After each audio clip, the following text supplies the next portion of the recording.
আজি মই আপোনালোকৰ মাজলৈ এটা নতুন ষ্টক লৈ আহিছোঁ। এখন নতুন গাড়ী আহিছে আমাৰ ডিলাৰত।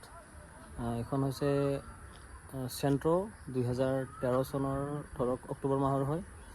টপ মডেল হয়, AC পাৱাৰ ষ্টিয়াৰিং পাৱাৰ গোটেইখিনি ফিচাৰ্ছে আছে। আহকচোন গাড়ীখন চাই লওক। এইখনে হৈছে চেণ্ট্ৰখন। এয়া 13D5375 নাম্বাৰ হয়। আপোনাৰ দৰং ডিষ্ট্ৰিক্ট ৰেজিষ্ট্ৰেশ্যন হয় গাড়ীখন। গাড়ীখন ফাৰ্ষ্ট অনাৰ। গাড়ীখন মানে কণ্ডিশ্যন বুলি ক'লে গোটেইখিনি ভালে আছে, কাম তেনেকুৱা একো নাই।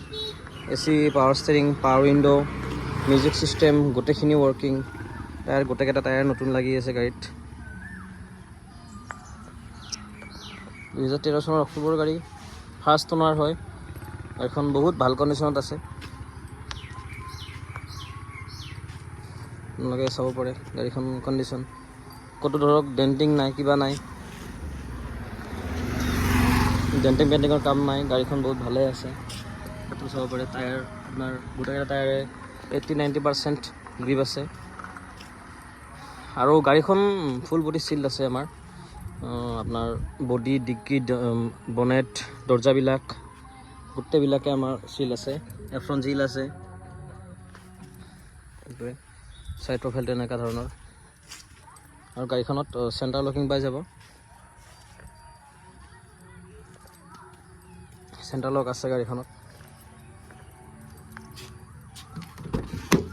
গাড়ীখন আমাৰ চলি গৈছে আপোনাৰ ইয়াৰ চাব পাৰে মিটাৰটোত 60,000 চলি গৈছে। আৰু এইটো আপোনাৰ ৰিম'ট লক হয়, লক আনলক দুইটা ৰিম'টতে পাই যাব ফিচাৰ্ছ। ছিট কভাৰবিলাকো ভালে আছে, দুটা পাৱাৰ উইণ্ডো আছে। ছিট কভাৰ নখলালেও চলি যাব। এইটো কি হয় এটা ইয়াতে আছে, লক আনলক চিষ্টেমটো।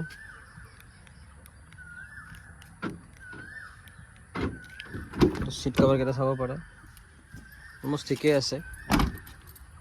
আৰু আপোনালোকক মই ইঞ্জিনটো দেখাই দিছোঁ একবাৰ।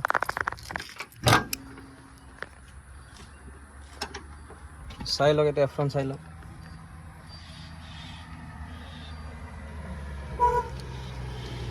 বেটাৰী নতুন লাগি আছে, দুইটা এফ্ৰনে ফুল চিল্ড আছে। ইঞ্জিন চিল ইঞ্জিন হয়, ইঞ্জিন এতিয়ালৈকে একো ৰিপেয়াৰ হোৱা নাই। আৰু গাড়ীখন চলিছে 60,000 মিটাৰটো দেখাই পালে। বনেট চনেট পূৰা চিল আছে গোটেই গাড়ীটো। এইখিনিয়ে আৰু গাড়ীখনৰ বিষয়ে মই আপোনালোকক ভিডিঅ'ত গোটেইখিনি কৈ দিলোঁ। গাড়ীখনৰ অল পেপাৰ আপডেট আছে, ইঞ্চুৰেঞ্চ, গাড়ীখনৰ গোটেইখিনি পেপাৰ আপডেট পাই যাব। ইঞ্চুৰেঞ্চ, পলিউশ্যন, লগতে ট্ৰান্সফাৰটো আমি কৰাই দিম। আপোনালোক যোনে লয়, এতিয়াও ছেকেণ্ড অনাৰ হ'ব, গাড়ীখন ল'ব পাৰে। এইখনৰ দাম ৰাখিছোঁ আমি আমাৰ ডিলাৰ ফালৰ পৰা ৰাখিছোঁ আস্কিং 169,000, 1,69,000 টকা। আহক গোটেইখিনি চাই অন টেবুল কিবা অলপ নেগচিয়েশ্যন কৰি কেনে গাড়ীখন ডিল কৰিম। ধন্যবাদ।